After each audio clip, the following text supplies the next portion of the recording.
Thanks, Sam, and welcome, everyone. Good afternoon. We're going to be talking today about certificates of deposits, or CDs, kind of the slang language we use. We call them CDs. And the credit union side of things, share certificates and share CDs. So as we go through today and we look at all of these issues when you open certificates of deposit, we'll begin with things like negotiability, legal ownership, insurance, your withholding agent responsibilities, truth in savings or regulation DD for the banks, and truth in savings for the credit unions. Truth in savings is one of the funny regs that has a different version for credit unions because of the relationship of dividends and interest, and I'll talk more about that later. Then Reg D and Reg E sometimes comes into play, so that one always surprises people, and I don't want you to get caught off guard about that during an examination.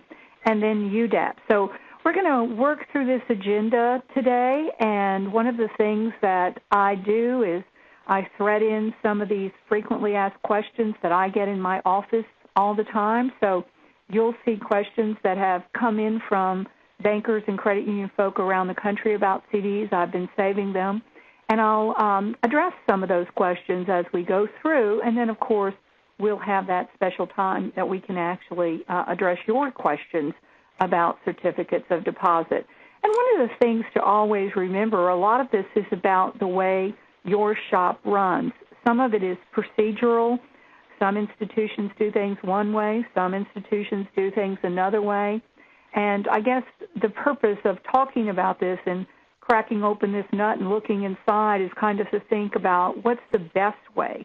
You know, what's the best way, the safest way for both the financial institution and the account holder for us to run this shop and manage this money, because it's big money. It's a lot of money are in certificates still even today, and I say that because it's more of an old-fashioned product like passbook savings, but a lot of customers still keep big dollars in certificates, and so they're very, very important to us the way that we manage them.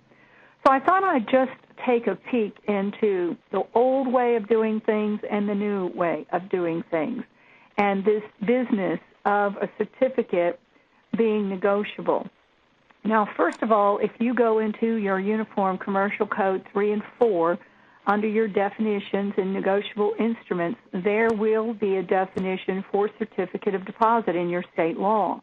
And here's one out of the uniform version of the UCC, which says a certificate of deposit means an instrument, and that's an important word right there, containing an acknowledgement by a bank that a sum of money has been received by the bank and a promise by the bank to repay the sum of money. A certificate of deposit is a note of the bank. And this is a look back to the old way of doing things. When I started in banking a lot of years ago, because I've been doing training for 27 years. So before that, when I worked at a financial institution at a bank, I believe interest rates were somewhere around 18 to 16% when I started. It's been a long time. And these were kind of cardboard stock documents that we rolled in our typewriter and we typed up, and they were called negotiable instruments. So all the procedures operated around that premise. You could put ors and ands in between names, and you had them endorse the back of the instrument. And even on IRAs back then, we held it because we were custodians, and we put the instrument in our IRA files because the instrument itself was the money. And that's where we came from. That's the history of it. Now, is that still around today in the United States in banks and credit unions? I don't see it much in credit unions. Credit unions have gone very paperless on things, but I do still see it occasionally on banks. I've seen one this year where they came in and said, this is our CD, can we still do this? And the answer is sure. You could still have a negotiable instrument CD where you have loss of affidavits, where you have endorsements, and so forth.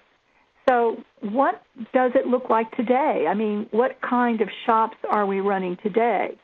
And today, most of the time, the face of your document, if you still have something that says certificate of deposit, is really nothing more than a truth in savings disclosure on some fancy paper is really what happens. Usually right at the beginning, it'll say non-negotiable, and sometimes these documents will build in the signature card to something that looks like the old certificates, but it's obviously not the old certificate because it doesn't have to be endorsed. It doesn't have to be, you don't have to have a loss of affidavit because you have a signature card contract. So what you're dealing with more today, if you think about it really, is a time deposit. And it's a deposit that's made and for a permitted period of time, 18 months, 3 years, 5 years, whatever your terms are. But those particular certificates of deposit are really just time deposits. So they operate under your contract just like a savings account and a checking account, but they have some unique features such as time restrictions and penalties and things like that. So this idea that I keep hearing, well, they lost their certificate and we made them do a loss of affidavit, why? Why would you do that when it's not negotiable, it's not an instrument, it's not a note of the bank anymore, it's really a time deposit. And this is a thing that distresses a lot of presidents of organizations because I'll be like, it's a signature card, you need to sign, everybody needs to sign, and they're like, no, and they're still kind of, that thinking, that old school thinking is kind of still there about certificates. And I would just ask yourself to really evaluate, do I have a negotiable instrument? Do I have an instrument that needs to be endorsed? Or am I working according to a contract now with terms and conditions, and what I'm handing that customer or that account holder across the desk could be a copy of the signature card, could be the terms and conditions of the account, could be their truth in savings disclosure, but more than likely it's not a CD the way we used to think about CDs and negotiable instruments. So that starts a whole conversation usually. I can usually stir up a big discussion in an organization right there, and that's my goal today. I mean, instructors have goals and objectives also, and one of my goals today is to make sure that we don't have financial institutions operating out there without signatures on CDs. One of my favorite situations, it's just so glaring how this comes into mind that this is true, was an institution in Mississippi who had a certificate between a father or daughter on the title, but only the father had signed the signature card contract because that's what it is now. It's not a negotiable instrument. And so the daughter comes in and says they've lost their CD, still kind of thinking old school. They did a loss of affidavit and had her sign it, not really looking that she hadn't signed the contract and doesn't have the right of withdrawal on this account. And so basically they gave her the $39,000. The guy sued the bank, and he won in the Mississippi courtroom, and they had to pay him the $39,000 because she was not a signatory on the account.